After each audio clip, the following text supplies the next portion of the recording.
fui presenteado com a Bíblia de Estudo Pentecostal. Diga-se de passagem, que foi a primeira Bíblia de estudo que marcou grandemente a minha vida. Na sequência, eu recebi uma Bíblia de estudo, uma referência a Thompson, da parte da minha tia. Eu fiquei durante alguns anos apreciando tanto a Bíblia de estudo pentecostal, a Thompson, que é de grande valor por conta das temáticas, das referências, e depois, década de 90, a Bíblia anotada. Outras Bíblias também fui tendo acesso, mas eu faço menção a estas três devido ser as primeiras Bíblias as quais eu comecei a utilizar. E durante aquele período, eu fazia parte de um grupo evangelístico interdenominacional e tinha muitos amigos e irmãos de várias denominações, portanto.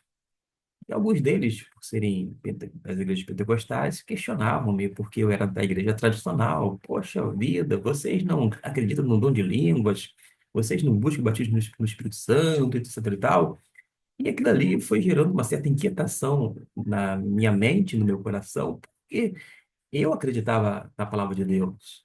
Eu estava seguindo, sim, um grupo confessional chamado Batista, e como tal, estava muito satisfeito com aquilo que era anunciado, apregoado, mas era questionado por esses amigos e irmãos em Cristo. Eram pessoas excelentes, maravilhosas, que não faziam com a intenção de provocar, de instigar, não tinha aquela ideia de que eu era um ímpio ou um incrédulo, mas eles achavam que faltava alguma coisa. E a partir do momento que eu comecei a estudar as escrituras, me aprofundar mais e mais nela, eu fui sentindo a necessidade de aprender o grego koiné para que pudesse verificar com os próprios olhos o que realmente se encontrava nos manuscritos. E fiz isto mais à frente. Comprei uma gramática grega, um dicionário, e comecei a estudar como um autodidata o grego koiné. Todavia, lá na frente, adentrei no seminário e pude receber uma orientação mais acadêmica, algo realmente que fez a diferença na minha vida. E eu quero compartilhar com vocês, aos poucos, as notas de rodapé, não apenas aquelas que contribuíram para a minha vida, mas aquelas que me fizeram pensar e fazer com que eu fosse mais vezes às Escrituras, não para, a priori, refutar as notas de rodapé, mas para realmente ver o que de fato consta na palavra de Deus.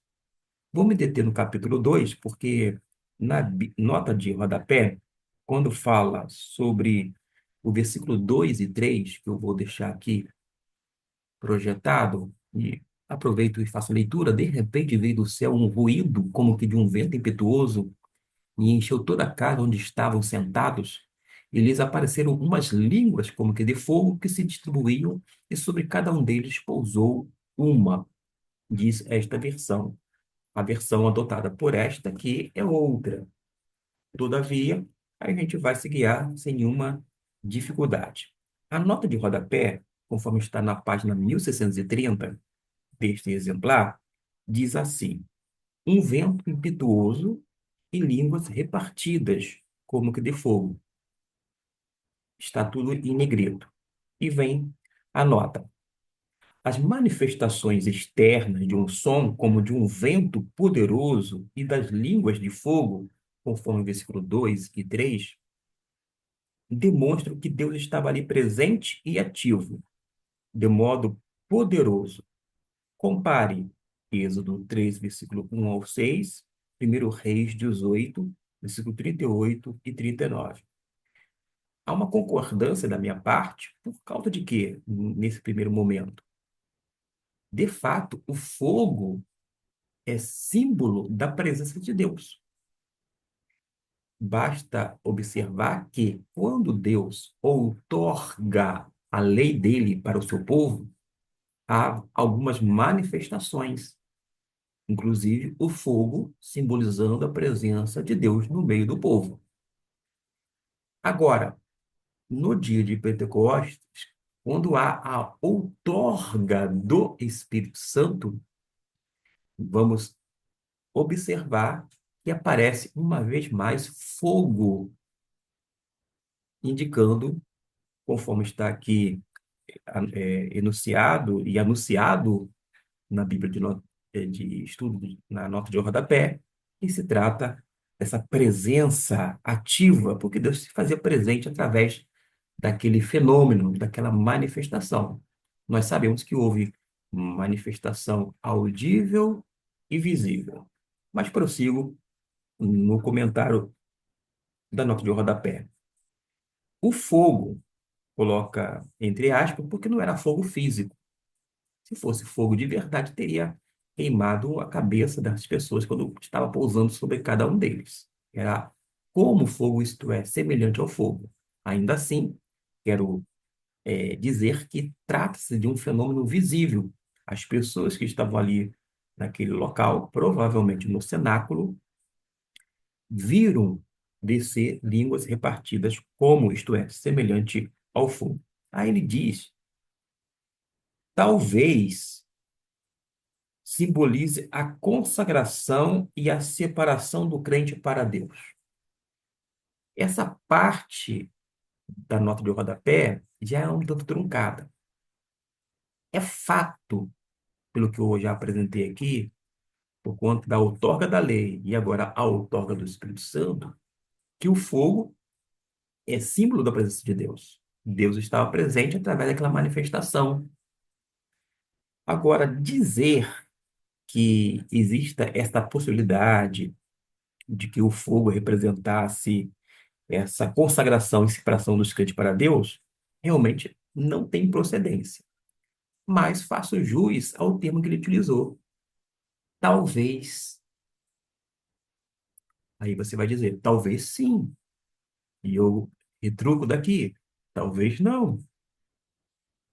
Pelo menos há uma seriedade da parte do autor da nossa rodapé, porque ele não afirma, mas ele mostra, segundo o entendimento dele, uma possibilidade. Mas eu penso que não seja plausível essa indicação dentro desse texto. A gente precisa, por sua vez, ver texto e contexto e tentar ver a narrativa, o que ela está dizendo, antes de saber, inclusive, a questão da ideia central, entre outras coisas. Feita estas observações, ele continua dizendo o seguinte, que o fogo talvez simbolize a consagração e separação dos crentes para Deus, visando a obra de glorificar a Cristo. E vai fazer menção aqui a João, capítulo 16, versículo 13 e 14, e de testemunhar dele. Ele faz alusão a Atos, capítulo 1, versículo 8.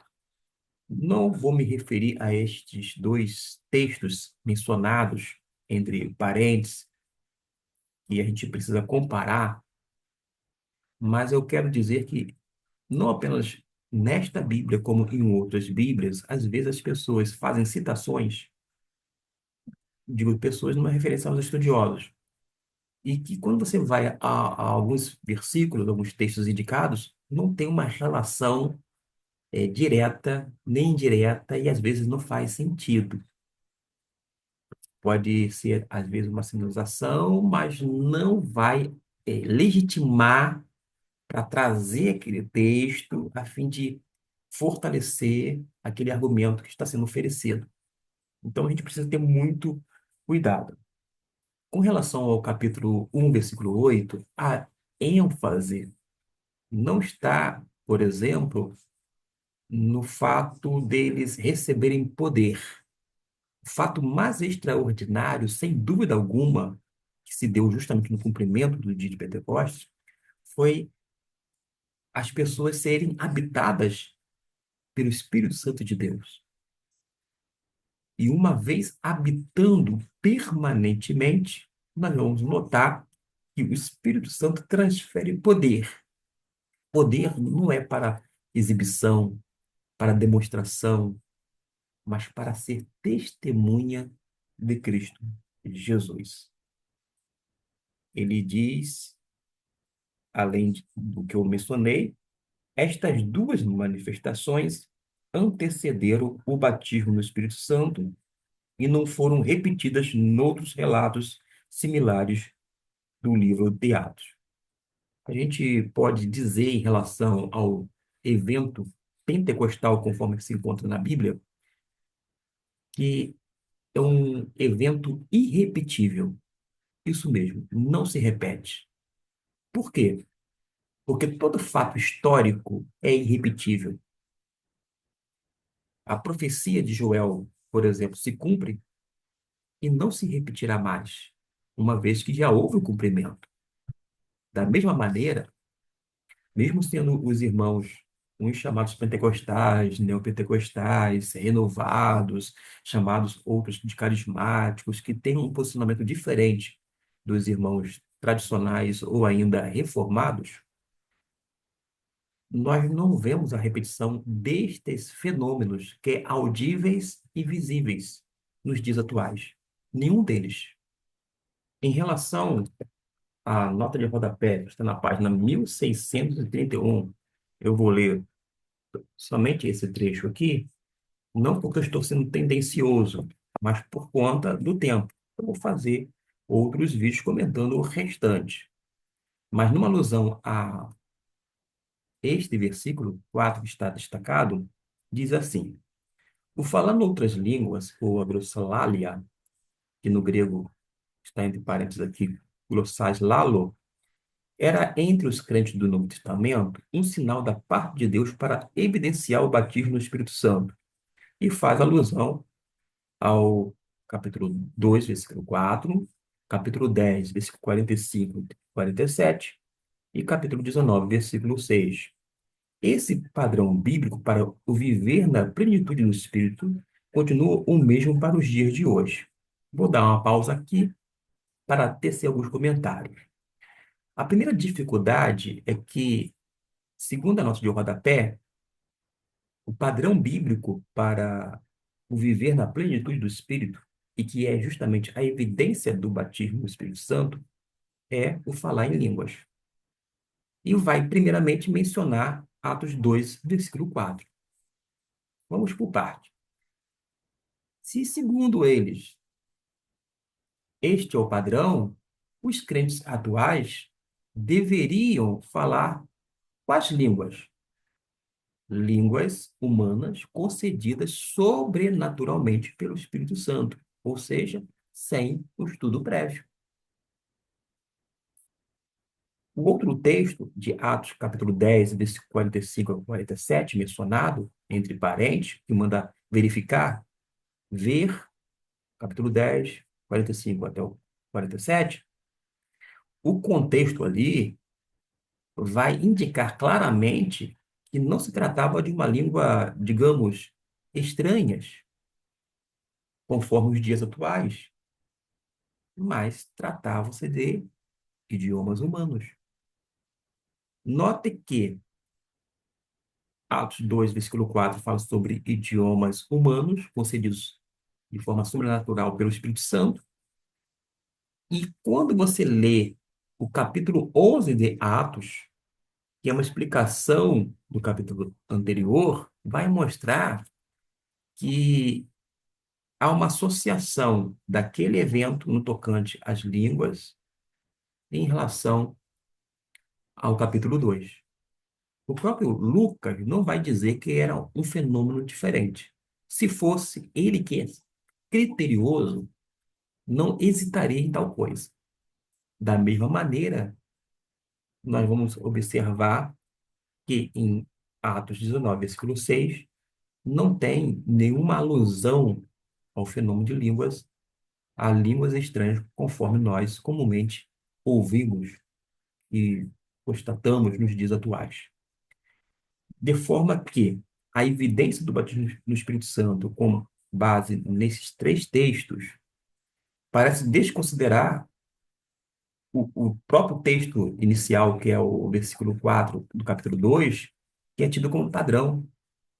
Se este é o padrão, Os crentes hoje, ao buscarem o batismo no Espírito Santo, deveriam falar línguas estrangeiras. Repito, sem prévio estudo. Não uma língua misteriosa, uma língua tida como angelical ou estranha, conforme a gente ouve nos dias atuais. Aí a gente chega à seguinte conclusão: os nossos irmãos pentecostais, neopentecostais, ou aqueles chamados carismáticos, ou quando não, pessoas dentro do próprio arraial chamado tradicional que falam em línguas, não falam as mesmas línguas do dia de Pentecostes. Mas tem uma outra coisa. Se as línguas são diferentes, o sinal do batismo de igual modo. Alguém vai fazer alusão a 1 Coríntios, capítulo 14. Mas antes de compreender o capítulo 14, você precisa entender que no capítulo 12, tá? No versículo 10, quando fala sobre variedade de línguas, não se refere a línguas estranhas, línguas angelicais, mas línguas étnicas concedidas pelo Espírito Santo. Eu tenho vídeos sobre isto. Você pode fazer uma pesquisa, variedade de línguas, cantinho teológico, e você vai ter todos os pormenores a partir da língua grega. A gente prossegue porque ele disse que esse padrão para o viver a plenitude continua o mesmo para os dias atuais. Outra coisa é que os nossos irmãos pentecostais, neopentecostais, etc. e tal, eles buscam o batismo no Espírito Santo. Nesses textos, como Atos 2, Atos 10, Atos 19, nenhum desses grupos estavam buscando o batismo no Espírito Santo. Por uma razão óbvia, o batismo do Espírito Santo não se busca, ele é concedido. O batismo do Espírito Santo tem como equivalente o dom do Espírito Santo, que é uma dádiva. Esse presente da parte de Deus não é arrancado, não é conquistado por nenhum expediente humano e até mesmo carnal, mas é dado de uma forma graciosa por Deus. A gente pode desenvolver isto em outros vídeos. E caso você tenha alguma dúvida, pergunta, deixa aqui e em tempo hábil eu posso responder através de mais e mais vídeos, não apenas para fomentar a discussão, pelo contrário, aqui é uma explicação, uma exposição. Vou para o item que fala sobre o verdadeiro falar em línguas, página 1631 desta Bíblia de Estudo Pentecostal, da qual eu estou me valendo. As línguas como manifestação do Espírito, falar noutras línguas é uma manifestação sobrenatural do Espírito Santo. Concordo plenamente. Isto é, uma expressão vocal inspirada pelo Espírito, mediante a qual o crente fala numa língua grego-glossa, tá entre parênteses. Caminho junto, de mãos dadas. E vai dizer na sequência que nunca aprendeu. É o que eu já estou dizendo isso algumas vezes. É uma língua sem prévio estudo, sem conhecimento, conhecida porque é uma língua humana, usualmente falada, mas para o falante, para aquele que vai falar, até então era desconhecida, mas ainda assim se referindo a uma língua estrangeira. A captação, sem dúvida alguma, é espiritual. Eu até diria sobrenatural. E fala que estas línguas que nunca aprendeu, vai dar as referências bíblicas aqui, capítulo 2 versículo 4 vai para 1 Coríntios, capítulo 14 14 do versículo 14 e 15. Como eu falei, existe algumas referências bíblicas que não vai fazer sentido, mas eu não vou adentrar para não tornar o vídeo mais longo. E estas línguas podem ser humanas, isto é, atualmente faladas, conforme o capítulo 2 versículo 6. Está aqui a referência. O que significa? Que nesta Bíblia de estudo pentecostal, literalmente, pelo menos o autor da nota de rodapé, ele entende que o verdadeiro falar em línguas consiste em línguas humanas. Mas ele diz, podem ser humanas. Por que podem ser humanas? Porque ele vai citar uma outra referência que não esta para provar que existem línguas desconhecidas na Terra. E que línguas seriam estas? Entre colchetes tem assim, compare 1 Coríntios capítulo 13, versículo 1. Está se referindo à língua dos anjos. Então, para este autor da nota de rodapé, existem línguas que podem ser humanas, conforme o versículo de número 6. Ouvindo-se, pois, aquele ruído, esse ruído não era o ruído das línguas, não eram línguas, digamos, barulhentas, algo ruidoso, nada disso. Ouvindo, pois, aquele ruído, isto é, aquele barulho, como de um vento impetuoso, que foi algo muito forte, eles foram, ajuntou-se a multidão e ela estava confusa. Por quê? É apresentado o motivo. Cada um os ouvia falar na sua própria língua. O resultado deles ouvirem falar é porque estavam sendo faladas línguas humanas concedidas sobrenaturalmente pelo Espírito Santo. Eram línguas humanas. A nota de rodapé diz claramente: estas línguas podem ser humanas. E vai citar versículo 6. Alguns irmãos nossos, mesmo considerando essa possibilidade, eles não se atêm, porque não se adequa à sua experiência. Porque se eu evoco esse texto aqui, em tese, caso eu busque o batismo do Espírito Santo, embora a Bíblia nunca diga para eu buscar, mas ainda que eu faça tal coisa, eu deveria, em tese, falar línguas estrangeiras. Mas não se verifica na prática. Em outras palavras, as línguas faladas pelos nossos irmãos em Cristo nos dias atuais não são as mesmas de Pentecostes. Por tabela, não são as mesmas de Atos capítulo 10, muito menos de Atos capítulo 19. Alguém vai dizer que é discutível Atos capítulo 10 e 19. Não se sustenta, não se diferencia. Mas a gente pode trabalhar explicando. O, o objetivo não é um debate, é uma explicação. É uma exposição da parte de Deus. Claro que a gente está se pautando nas notas de rodapé. Mas diz que pode ser língua desconhecida na terra. Quem diz? É o autor. Capítulo 13, versículo 1. Se for línguas humanas e línguas angelicais, porque as línguas, conforme o capítulo 13, versículo 1, menciona, tem aquela expressão língua dos anjos, então o dom de línguas, eu pergunto ao amado irmão, consistiria em dois fenômenos distintos, línguas humanas ou línguas estrangeiras e línguas angelicais? Eu pergunto, mas a gente tem que ir ao texto. Parece-me que não existe dois tipos de línguas, dois fenômenos genuínos. Por quê? 1 Coríntios, capítulo 12, versículo 10, quando o apóstolo Paulo fala sobre variedade de línguas, quando ele menciona a listagem dos dons espirituais, e vai dizer antes, no versículo 7, que a manifestação é dada a cada um, visando um proveito comum.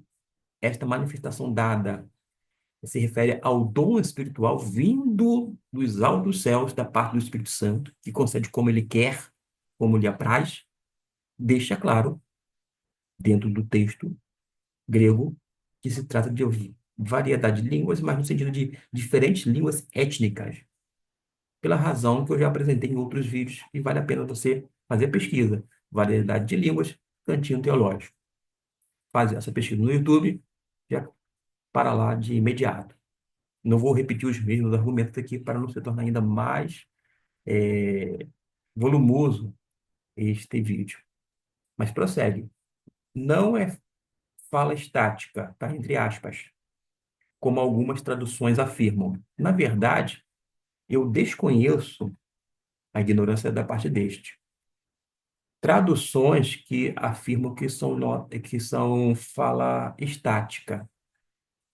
Eu tenho notado que existem algumas versões bíblicas que têm notas de rodapé, portanto, são Bíblias de estudo, e que as notas de rodapé, algumas delas mencionam que o fenômeno de línguas em 1 Coríntios 14 trata-se de língua estática.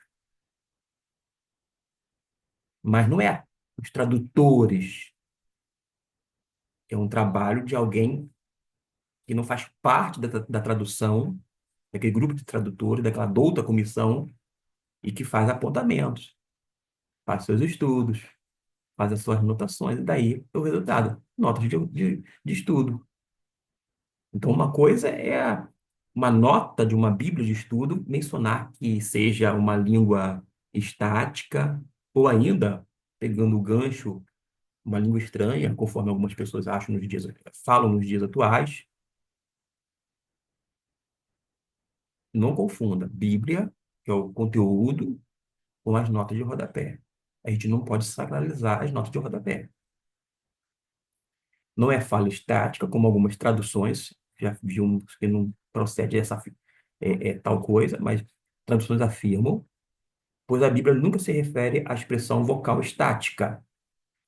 Agora vamos aqui. A Bíblia, de fato, irmãos, não se refere à voz vocal estática. A Bíblia também nunca se refere a línguas estranhas, ao termo estranhas.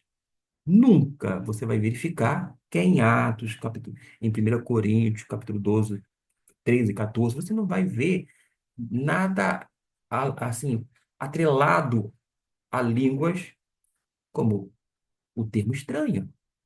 Aí você vai dizer assim, como é que surgiu esse emprego do vocábulo estranha junto ao termo língua ou línguas? Alguns tradutores lá atrás desejando mostrar que aquela língua até então falada dentro daquele contexto de Corinto, era diferente da comumente falada, que era uma outra língua estrangeira, eles colocaram o termo estranha. Com o passar do tempo, o termo estranha vai ganhar uma roupagem nova, é uma questão de semântica, e vai estar associada ao termo de uma língua misteriosa ou ainda uma língua angelical. Mas a gente tem que colocar os pingos nos is, porque não se refere realmente à Bíblia, estou falando, não é nota de rodapé, não. A expressão vocal estática, muito menos o termo estranho. Se você quisesse ser realmente 100% bíblico, você nunca vai dizer assim, vamos buscar ou vamos falar sobre o dom de línguas estranhas. Seja coerente com a Bíblia, então. A Bíblia não menciona o termo estranhos. Da mesma maneira que a Bíblia nunca menciona, não sei por que cargas d'água, Santa Ceia. Ah, mas a ceia é santa. Não estou discutindo isso. Estou falando do emprego. A expressão Santa Ceia ainda existe. Da mesma forma, não existe um único versículo que sugira, que insinue, que sinalize, que mostre, que afirme, que oriente, que provoque, que instigue alguém a buscar o batismo do Espírito Santo. Não existe, meus amigos.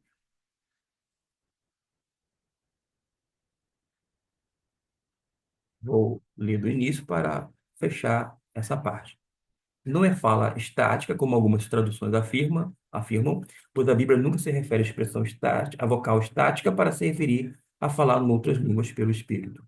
Da mesma forma, fazendo coro, a Bíblia, conteúdo, o conteúdo. A Bíblia nunca se refere a falar em línguas quando é concedido pelo Espírito Santo com esse adendo, com o termo estranho. Não existe. Vamos continuar no outro vídeo e eu vou dar sequência, de fato, ao que está na página 1631, tá bom? A despeito de gostar ou não gostar, de apreciar ou não, concordar ou não, o importante é que a minha parte eu faço, de explicar. E quando tiver textos que fala de uma forma coerente com a Bíblia, certamente eu vou enaltecer o trabalho deste ou daquele estudioso.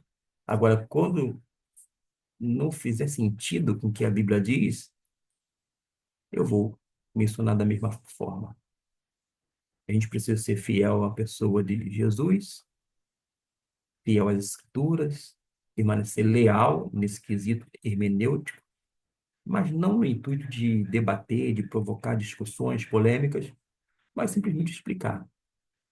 E você vai poder tirar a prova dos novos, verificar de fato lendo a Bíblia. Ah, mas na minha Bíblia aqui tem o termo, tem a expressão língua estranha. Você já sabe que não existe nos manuscritos o termo estranhos, e foi adicionado pelos tradutores. Por isso que algumas Bíblias, cujas versões são mais atuais, retiraram o termo estranhas. Porque quando os tradutores e os editores das Bíblias lá, após a Reforma Protestante, colocaram termos estranhas, era mencionando que eram estranhas no sentido de serem línguas estrangeiras, mas diferente daquelas que era falada naquela comunidade ou localidade onde a igreja estava inserida. Deu ruim, porque as pessoas mais à frente deram uma outra significação, mudou a semântica. Algumas é, sociedades bíblicas retiram hoje, de acordo com cada versão, o termo estranhos. Ah, retirando estranhas está sendo antibíblico? Em hipótese alguma, porque você sabe que a expressão vocal estática, bem como estranho, não tem na Bíblia. Isso não depende de tradutor, depende de você recorrer aos manuscritos. Pode recorrer ao manuscrito eclético ou crítico, pode recorrer ao textos receptos, pode recorrer ao texto da família majoritária, texto bizantino, nenhum deles tem o vocábulo estranho. Se você gostar e apreciar do grego, salvo engano, tem um vídeo que fala sobre a menção na Bíblia de termos como estranha ou estranha, estranhas ou estranha, melhor dizendo, singular ou plural. Menciona também desconhecido, existe o termo secreto, mas homens da parte do Espírito Santo não quiseram empregar, e uma questão até mesmo de critério, que eram línguas, era uma língua secreta, que era uma língua desconhecida, porque era uma língua estranha, mesmo havendo vocábulos no grego koiné para tais termos. Simplesmente diz línguas. Deus abençoe. Até o nosso próximo vídeo.